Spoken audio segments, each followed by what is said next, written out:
மாண்பமை நீதியரசர் அவர்களே, வருகை புரிந்திருக்கின்ற பெருமக்களே, விருது பெறுகின்ற சான்றோர்களே, மேடையில் அமர்ந்திருக்கும் பத்மபூஷன் விருது பெற இருக்கும் தமிழ்நாட்டினுடைய வள்ளல் வரிசையில் உள்ள நல்லி குப்புசாமி ஐயா அவர்களே, ஸ்ரீராம் நிறுவனம் கடந்த 37 ஆண்டுகளாக, அதாவது நான் 1988 நான் இளங்கலை தமிழ் இலக்கியம் மாநிலக் கல்லூரியில் பயிலும் பொழுது எந்தையாருடன் அருகிலிருந்து இதை பார்த்து நடத்தும் விதத்தை கண்டு உருகி ஒரு கடந்த 37 ஆண்டுகளாக தொடர்ந்து பம்பரம் போல் சுழன்று கொண்டு ஸ்ரீராம் நடத்துகிற அத்தனை பணிகளுக்கும் சொந்தக்காரராக இருக்கும் செயலாளர்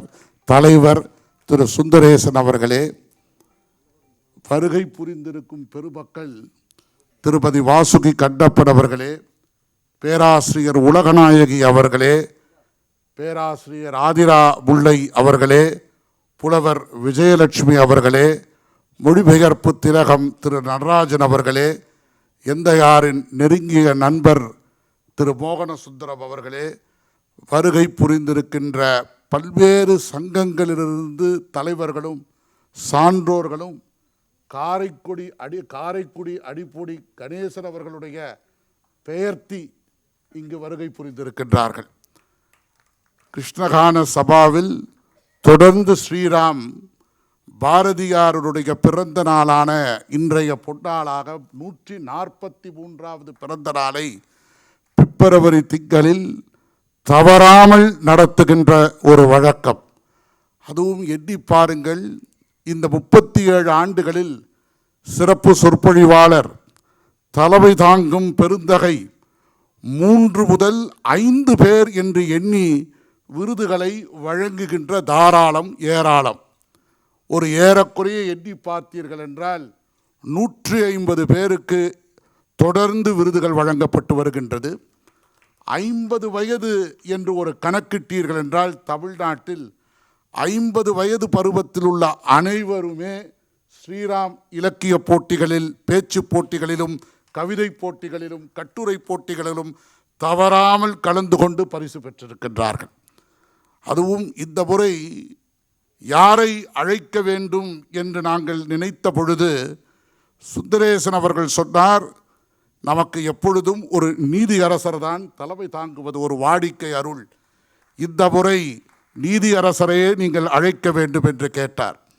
அதுவும் நான் கூட கேட்டேன், எப்படிப்பட்ட நீதியரசரை அழைக்க வேண்டும் என்று கேட்டேன். அப்பொழுது அவர் சொன்னார், நீதி வழுவாது, கண் திறந்தால் யார் சொன்னாலும் குற்றம் குற்றமாக இருந்தாலும் நீதி வழுவாமல் செய்யும் ஒரு நீதியரசரை நீங்கள் கண்டு தேர்ந்து எனக்கு சொல்லுங்கள் என்று சொன்னார். சொன்னேன், பெயருக்கு ஏற்ற நக்கீரன் அவர்களையே அழைக்கின்றேன் என்று சொன்னேன். அதுவும் பாருங்கள், எவ்வளோ அழகான பெயர் பொருத்தம் யாருக்கு கிடைக்கும். தமிழுடைய நாகரிகம், தமிழர்களுடைய மொழி, வரலாறு என்று கணக்கிட்டு பார்த்தீர்கள் என்றால், அண்மையில் மாண்புமிகு தமிழ்நாடு முதலமைச்சர் அவர்கள் இரும்பு காலம் என்று ஒரு கணக்கிட்டு 5500 ஆண்டுகள் என்று கணக்கிட்டு காட்டியிருக்கின்றார்கள். அப்படி ஒரு பழங்காலத்திலேயே 8 தொகை 10 பாட்டிலேயே புலவராக, சங்க புலவராக இருந்தவர் நக்கீரர். திருவிளையாடற் புராணத்தில் வருகிறார் ஒரு நக்கீரர். அது மட்டுமா, சங்க புலவராக உரையாசிரியர் என்பது மட்டுமன்ற, உடனே கிருங்கை சொல்லுகிறார், திருவள்ளுவ மாலையை குறிப்பிடாமல் மறந்து விட்டீர்களே என்கிறார். அங்கேயும் ஒரு நக்கீரர். இந்த கதைகளின்படி யார் இந்த நக்கீரர் என்று கேட்டால், நீதி நாடும் ஒரு வழக்குரைஞராகத்தான் நக்கீரர் என்ற பெயர் வருகிறது. இந்த முறை நீதி நாடும் வழக்குரைஞரை காட்டிலும் நீதி வழங்கும் நீதிபதி அவர்களையே நாங்கள் அழைத்திருக்கின்றோம். இதுதான் பாரதிக்கு பெறுகின்ற பெருமை. பாரதியை கொண்டாடுவது தமிழ்நாட்டில் ஒரு வாடிக்கை. அங்கிங்கெனாதபடி எங்கு நீங்கள் சென்றாலும் மன்றங்கள், சங்கங்கள், கல்லூரிகள், பல்கலைக்கழகங்கள், பள்ளிகள் எல்லா இடங்களிலும் ஒரு 20ஆம் நூற்றாண்டினுடைய ஒரு இணையற்ற கவிஞர், பார் போற்றும் கவிஞர் என்றால் நம்முடைய தேசிய கவி பாரதியார் தான். அவர் எண்ணிய எண்ணங்கள், அவர் கண்ட கனவுகள், வல்லமை தாராயோ என்று அவர் கேட்கின்ற அந்த மந்திர சொற்கள், அவருடைய பாடல்கள், எதற்கும் அஞ்சாமல் துணிந்து நிற்க வேண்டும் என்று சொல்லிக் கொடுக்கின்ற அந்த விதம், பள்ளி முதல் பல்கலை வரை அனைவரும் பாரதி பாரதி பார் அதிர பாரதி என்று முழங்குகின்ற அந்த முழக்கத்தையே இந்த முறை தலைப்பாகவே பார் அதிர பாரதி என்ற தலைப்பில் யாரை பேச வேண்டும் என்று கேட்டோம். அதற்கும் திரு சுந்தரேசன் சொன்னார், இந்த மன்றத்திற்கு வராதவராக இருக்க வேண்டும், நீங்கள் தேடி கண்டுபிடியுங்கள் என்று சொன்னார். நான் சொன்னேன், இதுவரை இவர்கள் பேசிய பேச்சைத்தான் நான் தொடர்ந்து கேட்டுக்கொண்டு வருகிறேன். அவரை நான் இன்னும் நேரில் பார்க்கவில்லை. நான் திருமதி கவிதா ஜவஹர் அவர்களை அழைக்கிறோம் என்று சொன்னேன். மிக பெருமிதமாக அவருடைய அலுவலகத்தில் திருமதி கவிதா ஜவஹர் அவர்களுடைய ஒளிப்படத்தை காட்டிய பொழுது அவர் அருகில் இருந்த அனைத்து மகளிரும் எழுந்து நின்று, எங்களுக்கு எல்லோருக்குமே நன்றாக தெரியுமே, இந்த அம்மையார் பேசுகிறார்களா, நாங்கள் எல்லோரும் இருப்போம் என்று அவ்வளவு பெரும் ஆனந்தமாக சொன்னார்கள். அதுவும் அப்பா என்று அவர்கள் உருக்கமாக பேசிய அந்த காணொளி பதிவு தமிழ்நாடு மட்டுமின்றி உலகெங்கும் உள்ள தமிழர்கள் கொண்டாடி கொண்டாடி மகிழ்கின்றார்கள். அவர்கள் செல்லாத நாடுகள் இல்லை, அவர்களை அழைக்காத மன்றங்கள் இல்லை. பாரதி, இந்த ஸ்ரீராம் பாரதி மன்றம் பார் அதிர பாரதி என்ற தலைப்பில் திருமதி கவிதா ஜவஹர் அவர்களுடைய சிறப்புரைக்காக காத்திருக்கிறது. அவர்களை வருக வருக என வரவேற்பதில் நாங்கள் பெருமிதமடைகின்றோம். இந்த விருது பெறுவது என்பது நான் தொடர்ந்து பார்த்து கொண்டு வருகின்றேன். தமிழ்நாடு அரசு தமிழ் வளர்ச்சித்துறை வாயிலாக விருதுகள் வழங்குவது என்பது ஒரு பெருமிதம். அதை வழங்கும் பொழுது அதை தெரிவு செய்கின்ற பட்டியல் ஒன்றை நாங்கள் தயாரித்து பல்வேறு சிந்தனை குழுக்களையாக நாங்கள் அமைத்து அந்த விருது வழங்கும் பொழுது அந்த விருது பெறுகின்ற பெருமிதமாளர்கள், அந்த விருதாளர்கள், அவர்களுக்கு அந்த தொகை பெரிதல்ல, அந்த பரிசு பெரிதல்ல, அவர்களுக்கு வழங்கப்படுகின்ற அந்த அடையாளம், அவர்களுக்கு கொடுக்கப்படுகின்ற அந்த அங்கீகாரம், அதைத்தான் அவர்கள் மிக பெருமிதமாக எண்ணி பூரிப்படைவார்கள். அப்படி இந்த முறை விருது பெறுபவர்கள் என்று நாங்கள் தெரிவு செய்த பொழுது அனைவரும் ஒருமித்தமாக தொடர்ந்து சில ஆண்டுகளாக தினமணி ஆகட்டும், தமிழிந்து ஆகட்டும், அந்த கட்டுரைகள், நடுப்பக்க கட்டுரைகளில் பாரதியை புதிய விதமாக அறிமுகம் செய்வதோடு அண்மையில் நம்மளுடைய மிகப்பெரிய தமிழ்நாட்டில் போற்றப்படுகின்ற பதிப்பகத்துடன் அண்மையில் பாரதியாருடைய அனைத்து ஆக்கங்களையும் செய்வதற்கு தலை நின்று அனைத்து ஆக்கங்களையும் ஒருங்கிணைக்கின்ற பேராசிரியர் கிருங்கை சேதுபதி அவர்கள் இந்த முறை பாரதி பாமணி என்ற ஒரு பெரிய விருதினை பெறுகின்றார்கள். தவத்திரு குன்றக்குடி அடிகளார் முதல் பாராட்டு பெறுகின்ற அனைத்து தமிழ் சான்றோர்களும், எந்தையார் பேராசிரியர் சிற்பி பாலசுப்ரமணியம், பேராசிரியர் தே ஞான சுந்தரம், ஏன் தமிழ்நாட்டில் உள்ள அறிஞர் பெருமக்கள் எல்லாம் இன்றைக்கு ஒரு பழுதர தமிழை எழுதுவதிலும் பேசுவதிலும் விழாக்களை ஒருங்கிணைப்பதற்கும் அழைக்கும் முதல் மாமணியாக திகழும் பேராசிரியர் கிருங்கை சேதுபதி அவர்களுக்கு ஸ்ரீராம் இலக்கிய கழகம் இந்த விருது வழங்குவதில் ஸ்ரீராம் நிறுவனம்தான் பெருமிதப்படுகிறது. பேராசிரியர் கிருங்கை சேதுபதி அவர்களை வருக வருக என வரவேற்பதில் நான் பெருமிதமடைகின்றேன். அவ்வண்ணமே அடுத்த விருதாளராக கவிஞர் திருமதி கலைமணி அவர்கள் பெற இருக்கின்றார்கள். கவிஞர் திருமதி கலைமணி அவர்கள் தமிழாசிரியராக தன்னுடைய தமிழ் பணியை தொடங்கி எழுத்தெண்ணி தமிழ் இலக்கியங்களையும் இலக்கணங்களையும் ஓதி உணர்ந்து பல்வேறு நூலாக்கங்களை எல்லாம் செய்து தான் மட்டும் பெறாத அந்த இன்பத்தை தன்னுடைய துணைவர் திரு மோகனசுந்தரம் அவர்களையும் ஆற்றுப்படுத்தி தம்பதி இணையராக இவர்கள் இருவரும் தமிழாற்றும் இந்த தமிழ் பணிகளுக்காகவும் பாரதி புகழ் பரப்பும் அந்த கவிஞர் கலைமணி அவர்களுக்கு ஸ்ரீராம் இலக்கிய கழகம் இன்றைக்கு விருது வழங்கி பெருமை கொள்கிறது. கவிஞர் கலைமணி அவர்களை வருக வருக என வரவேற்பதில் நாங்கள் பெருமிதமடைகின்றோம். தமிழ்நாட்டில் அதுவும் குறிப்பாக சென்னையில் இங்கு வருகை புரிந்திருக்கின்ற பல அறிஞர்களும் சான்றோர்களும் மேடைகளில் எல்லா மேடைகளிலும் தவறாமல் காண்பவர்தான் பேராசிரியர் மகேந்திரன்.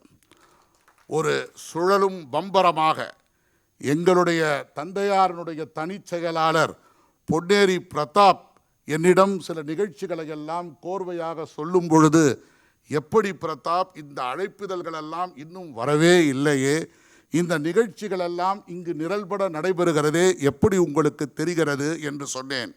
எங்களுக்கெல்லாம் ஒரு கலைக்களஞ்சியமாக கை காட்டியாக பேராசிரியர் மகேந்திரன் திகழ்கிறார்.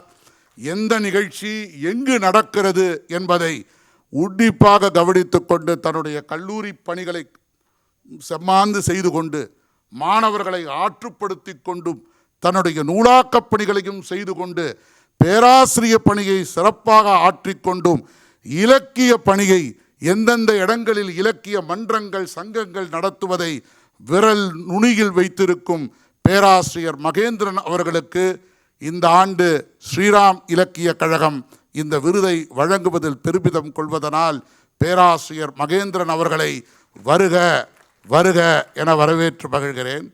சரி, 3 விருதாளர்களுக்கு என்று நாம் தெரிவு செய்து விட்டோம், அழைப்புதல் அடித்து விட்டோம், செய்தித்தாள்களில் விளம்பரமும் கொடுத்து விட்டோம்.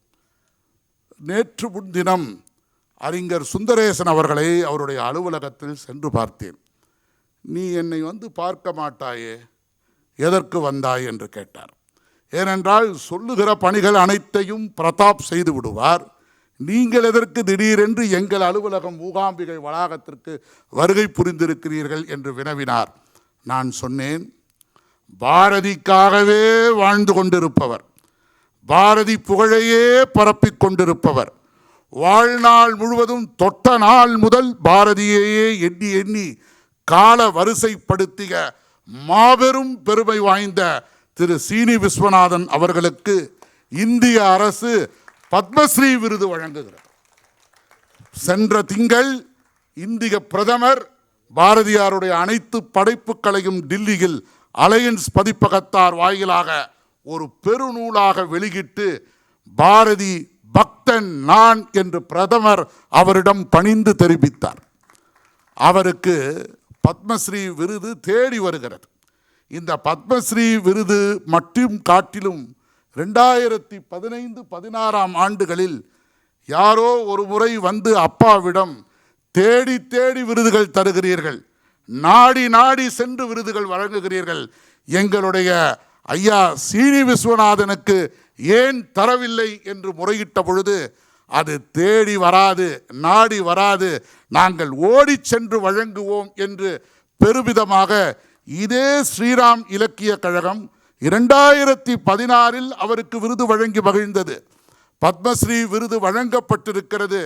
இவர்கள் இந்த அணிவகுப்பிலேயே இந்த 3 அறிஞர்கள் மத்தியில் பாரதி பேரறிஞராக இருக்கும் திரு சீனி விஸ்வநாதன் அவர்களுக்கும் இந்த ஆண்டு சிறப்பு நேர்வாக விருது வழங்கலாம் என்று திரு சுந்தரேசன் அவர்கள் தெரிவித்தார்கள். என்ன பெரிய மகிழ்ச்சி என்றால், அவருடைய அந்த காலவரிசைப்படுத்தப்பட்ட அந்த பாரதி படைப்புகள் இன்றைய பல்கலைக்கழக மாணவர்களுக்கு அதுதான் அகராதி. யார் எங்கு சென்றாலும் பாரதியினுடைய அனைத்தையும் நிரல்படுத்தியவர். நான் அவரை சென்று அவருடைய இல்லத்தில் வணக்கம் தெரிவித்த பொழுது அவர் எழுந்து நின்று பெருமிதமாக என்னிடம், இந்த படத்தை பார், இவர்தான் என்னுடைய உரையாசிரியர், இவர்தான் என்னுடைய ஞானாசிரியர், இவரால் தான் நான் இந்த பாரதி தகுதி பெற்றிருக்கிறேன் என்று சுட்டிக்காட்டியவர்தான் பாரதியாருடைய உடன் பிறந்த சகோதரர் விஸ்வநாத ஐயருடைய ஒளிப்படத்தை சுட்டிக்காட்டி அவர் கொடுத்த அந்த தூண்டுதல், அவர் கொடுத்த அந்த ஆக்கமும் ஊக்கமும் தான் இன்றைக்கு 91 அகவையிலும் நான் அவரை தான் நினைந்து நினைந்து நான் இந்த பணிகளை செம்மாந்து செய்து வருகிறேன் என்று சொன்னார்.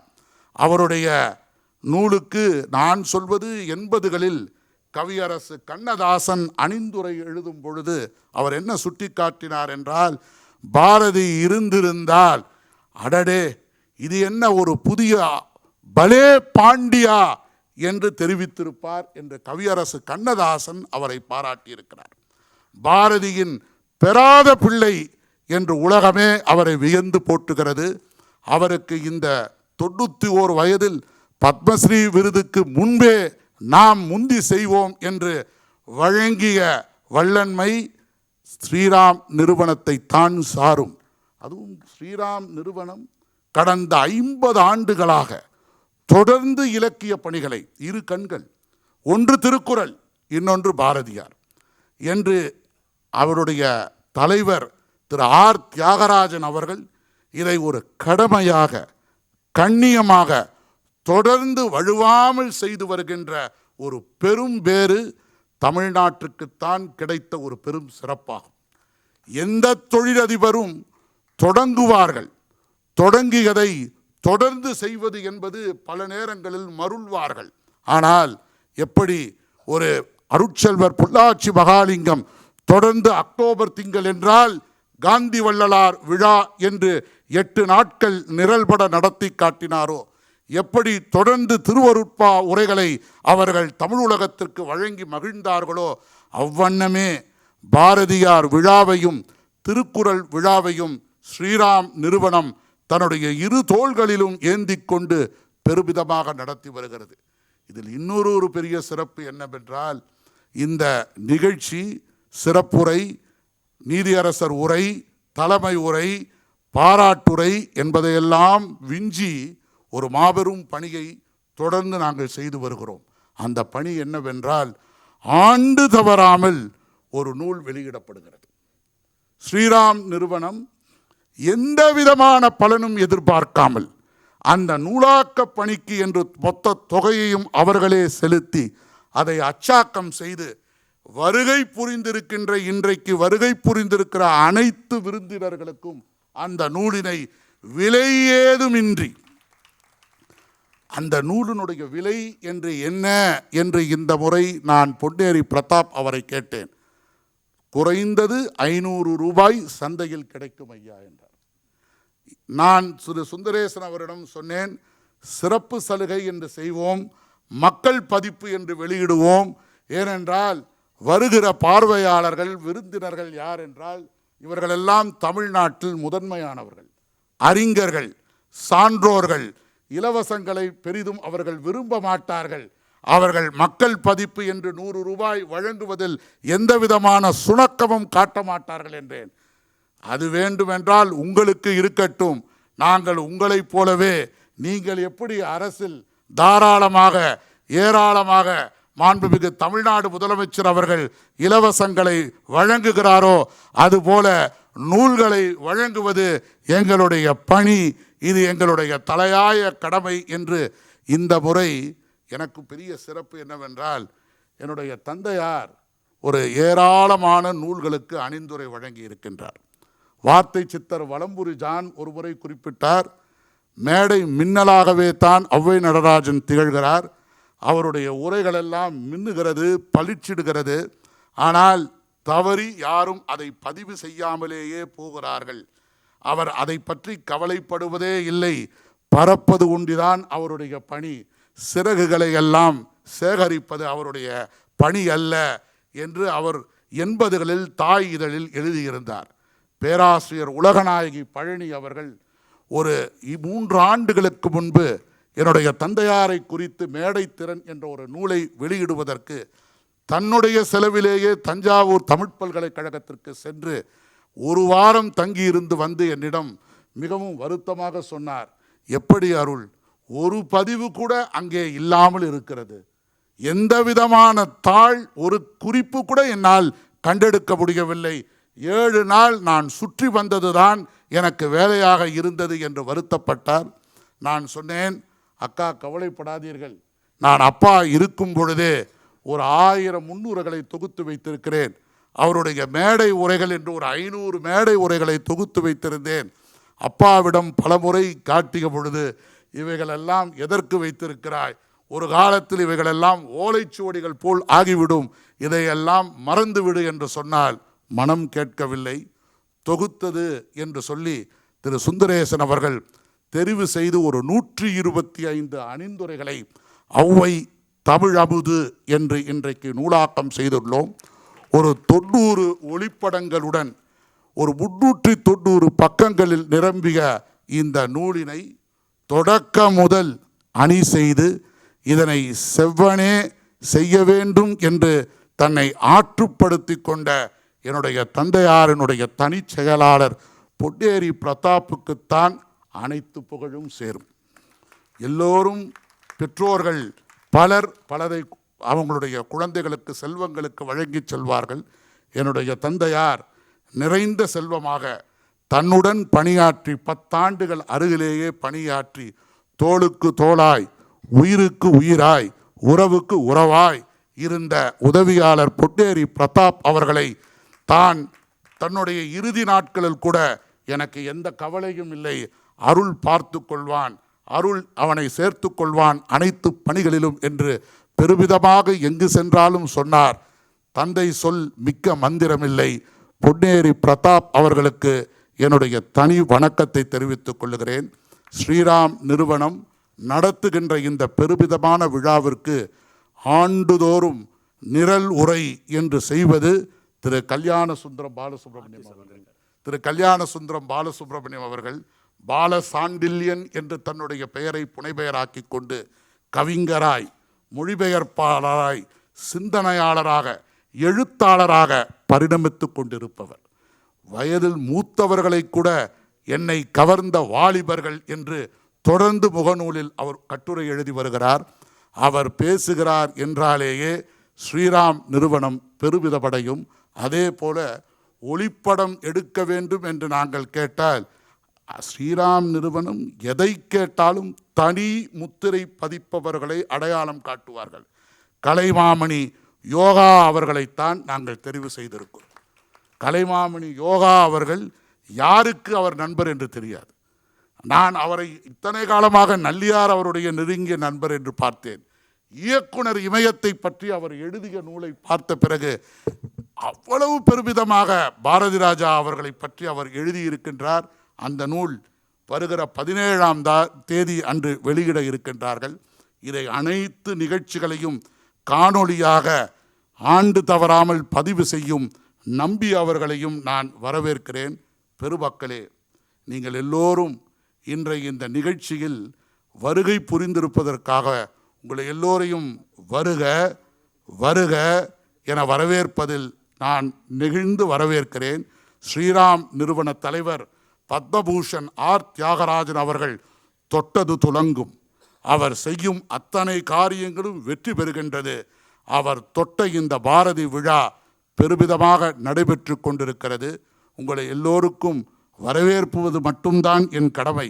செலவேற்பது அனைத்தும் திரு சுந்தரேசனுடைய ஸ்ரீராம் நிறுவனம் என்று சொல்லி வணங்கி நான் அமைகிறேன். நன்றி, வணக்கம்.